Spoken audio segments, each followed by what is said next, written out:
The Darkroot Garden is easily the most wonderful area in the first Dark Souls, with a vibe that is both gentle and violent all at once. However, atop a mossy covered staircase past those annoying dormant stone giants lies a massive ethereal butterfly perched very quietly on the tower next to a narrow bridge, firing crystal sorceries at anyone that approaches. At first, the butterfly seems to fit in quite well with the garden, leading the player to perhaps disregard it as just another strange entity on their path. But as the events of the game lead you to the crystal caves, one might start to wonder how the previously unassuming butterfly ended up so far away from home. This, of course, is the moonlight butterfly, and the most crucial part to this boss is that the moonlight butterfly is not a natural animal, or bug, I suppose. It is a direct creation of 𝙤𝙀 the Scaleless, constructed in the midst of his perversion and pioneering of magic. 𝙤𝙀 was obsessed with achieving immortality to a dangerous degree, and it was because of this that his research led him to discover the connection between crystals and souls, with the result becoming crystal sorceries, such as Crystal Soul Spear. So the butterfly is nothing but a construct, an artificial life form created by one of the most powerful and insane beings in 𝙁but unlike their founder, these somewhat feminine objects only become aggressive if provoked, such as entering a space you're not welcome in, even if the inhabitant itself doesn't belong there either. After the Abyss had successfully eaten 𝙤𝙤, it developed into the modern Darkroot Garden, but it is well known that the sorceries of 𝙤𝙤 practiced light-based magic, and the mages there were excellent in manipulating the eyes of others to both create from nothing and disappear into nothing, all using the natural-born sun in the sky. So it might not be so strange to find that Dusk of 𝙤𝙤 is found trapped in a golden crystal golem in that Darkroot basin that sits behind a sea of regular crystal golems. There are multiple plagues in 𝙁, and the crystal infestation of 𝙤𝙀 is definitely one of them. So 𝙤𝙀's creations are everywhere in the Darkroot Garden and Darkroot Basin, an overall area that was once the beating heart of a very unique form of magic, different from anything that those behind the wall could produce, and with that in mind, I subjectively think that the Moonlight Butterfly isn't just in the Darkroot Garden by coincidence, or to fill out the area from a design front. 𝙤𝙀 wanted 𝙤𝙤's magic, to study it into oblivion like everything else in his life. 𝙤𝙤's golden sorceries differed massively from the sorceries derived from the manipulation of souls through crystals. 𝙤𝙤's magic was again light-based, very gentle, and functioned as an approximation of natural phenomena rather than the direct soul manipulation. I mean, Princess Dusk herself tells the player that 𝙤𝙤's sorceries are, what doth one say? They're somewhat of an approximation. whereas the player's Mine modern sorceries are. more straightforward.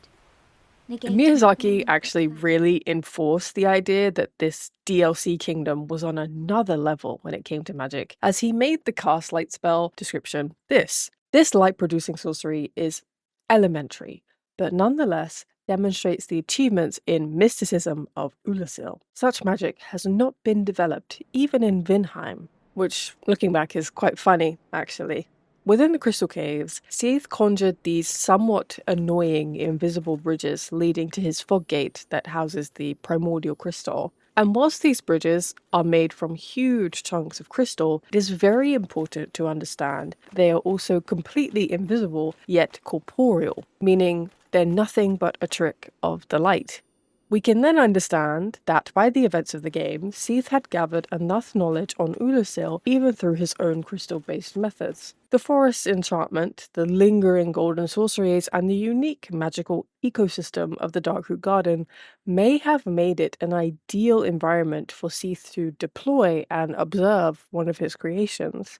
Despite this, unfortunately, I can't sit here and say with 100% certainty that 𝙤𝙀 placed the Moonlight Butterfly and imprisoned Dusk specifically to study Ulysses' golden sorcery, but I do believe that he had a well-documented interest in magical phenomena outside of his own speciality. Anything that 𝙤𝙀 didn't own, he wanted.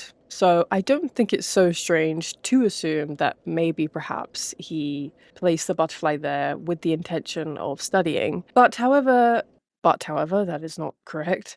However, no but included, you may be wondering if 𝙤𝙀 was educating himself on Ulusil, why did he need to make the Moonlight Butterfly a boss and have it guard this seemingly random bridge with such vehement loyalty? Beyond the Moonlight Butterfly's arena, you enter a tower, and atop you find the petrified corpse of a blacksmith, identical in looks to Andre, clutching two critically important items: the Divine Ember and the Watchtower basement key. The Divine Ember is important because the player may need it for their game, if they choose to go down the divine route. However, my main point here is that the Watchtower basement key opens the door/shortcut to 𝙁the Rock's tower in Darkroot Basin. 𝙁, of course, was Lord Gwyn's old battlefield compatriot with a prolific hatred for the dragons, and because it was a dragon that brought magic to the forefront, 𝙁 went as far as to specifically devise the Great Magic Barrier miracle to counter 𝙤𝙀's sorceries. The two of them hated each other to no end, and you could argue that 𝙁 was the loser of their feud, with 𝙤𝙀 going to great lengths to keep the key hidden, making it impossible for 𝙁 to retrieve, mocking him with magic along the way.